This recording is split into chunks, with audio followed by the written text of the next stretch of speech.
Capitalism had promised progress and prosperity for all. Instead, it delivered mass unemployment and the breadline. As people had less to spend and trade slowed, more factories closed in one country after another. It seemed unstoppable forces were at work, which individual governments could do nothing to control.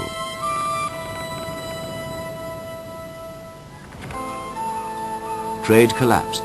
Without copper, nitrate, or any other cargoes to carry, merchant shipping was idle, and no new ships were needed.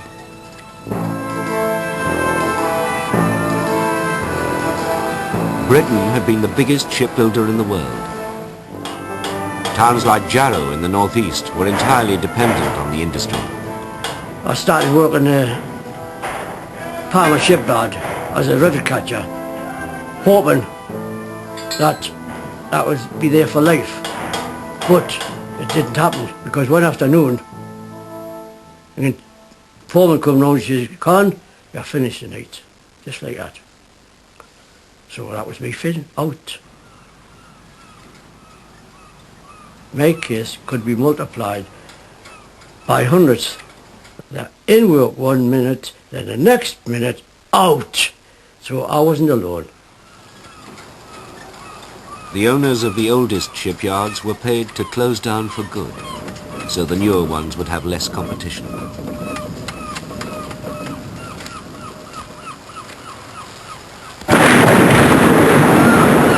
Jarrow's twin cranes were scrapped as the town watched. It was just part of your life. Honestly, there were some women with tears in their eyes, seeing them go down, because they knew that was the finish. Once they came down, the yard was finished. They were a symbol. Hey? Once the symbol had gone, that's it, we're out. Terrible day. Once the yard had closed, it was as though a brilliant blanket had dropped over the town. You knew there was nothing they could do. We just hang around the streets. 3 out of 5 Jarrow workers were now unemployed. The government said the only way to end the slump was to cut public spending and wait for what they called natural recovery.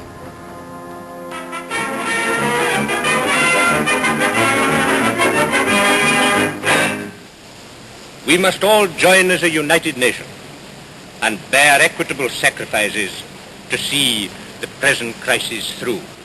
And so I appeal to you all. Do your bit like men and women, cheerfully and heartily.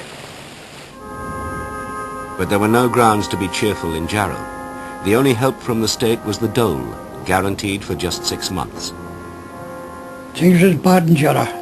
I'm telling you, it was only 26 for a man and wife, and 2 shilling each for each child. That was 32 bob for 3 kiddies. Nobody knows what they were like. Well, it's like that old song, isn't it? Oh, how I miss my relief, now that they've stopped my dole. Oh, I found 3 kiddies to keep, and not a shovel of coal. The landlord, he's coming tonight. He's coming to chuck us all out. For there's no hesitating, the workhouse is waiting. Old pal, how I miss my relief. That's it.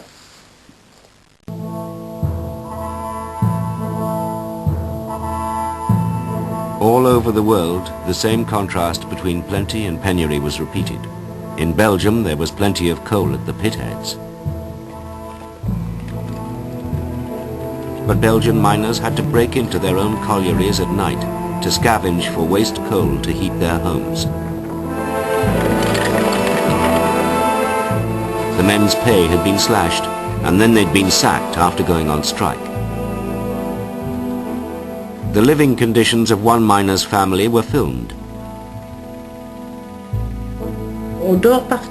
We slept on the floor. Some slept in the table with straw, the others slept on the floor. Et puis les autres dorment par terre. Ça c'est moi. Alors moi je suis dans le That's me, berceau, c'est parce que je in suis the malade. cradle because I'm ill. Et alors, papa, il retourne la My table. father's turning the table round, otherwise there isn't enough room. On n'a qu'une place, là. On était à 9. There were 9 children. Ah, c'est moi. That's me. Maman qui sert les pommes de terre. My mother's serving the potatoes. Voilà. Voilà les pommes de terre qui sont servies, c'est tout. There are the potatoes. C'est tout ce que ça avait donné. That's all we were given. Comment est-ce qu'on a pu vivre comme ça? How did we live like that? Once I built a railroad, I made it run, made it race against time. And all over the world, governments said the same thing, that there was little they could do to ease their people's suffering.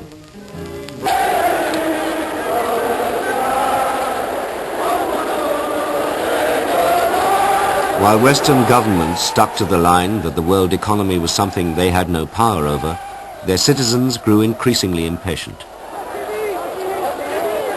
Some governments were shaken and others brought down. Bewilderment turned to anger. When I came down the street and saw my mother on that soup line, I knew damn well that something was haywire.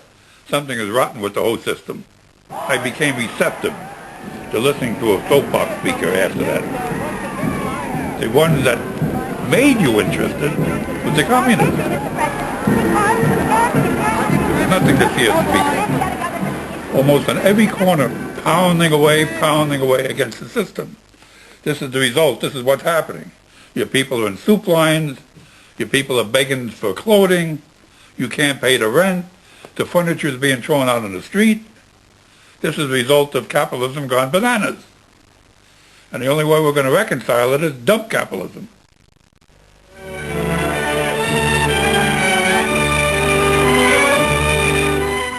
It was a marvellous reception which the King received in South Wales on his visit to the long-suffering communities of that depressed area. Instead of government action, they got royal sympathy. The blackest spot of all in his visit was at Dallas, where there were once 9,000 men at work in the steel factory. But His Majesty brought hope to replace despair. Something will be done, the King said. But nothing was done. In Britain, mass unemployment was still seen as an act of God.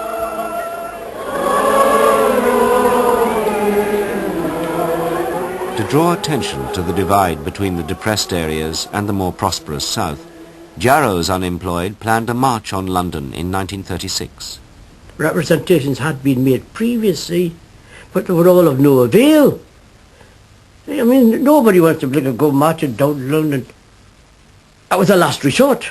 I had to do something, because the government was turning deaf ear to all that place. The Jarrow petition, a petition to the government for work for the thousands of unemployed in what is probably the hardest hit town in Britain, is being carried to London by the 200 members of the Jarrow Crusade.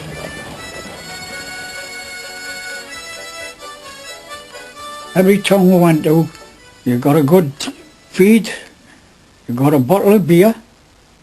The people, every place you went into, they were good. London at last.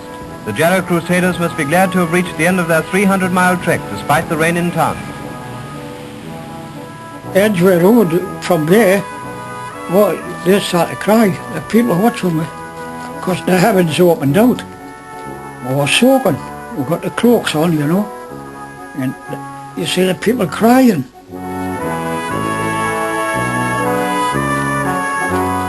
Oh, it was a great feeling. Oh, they were really proud. It was chucking it down the rain, all that the marks on. Eh? But oh, their spirits was high. Champion. We got torn down. We got a cup of tea, so give a cup of tea. When you got torn down in the House of Commons, that was it. You knew you were finished.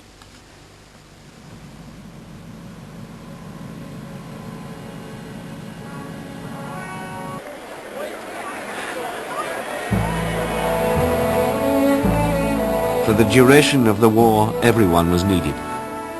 But when they looked forward to a better post-war world, people hoped politicians had learnt a lesson. In future, they'd expect their governments to provide jobs for all, full employment. Mass unemployment would no longer be tolerated. The memories were too bitter.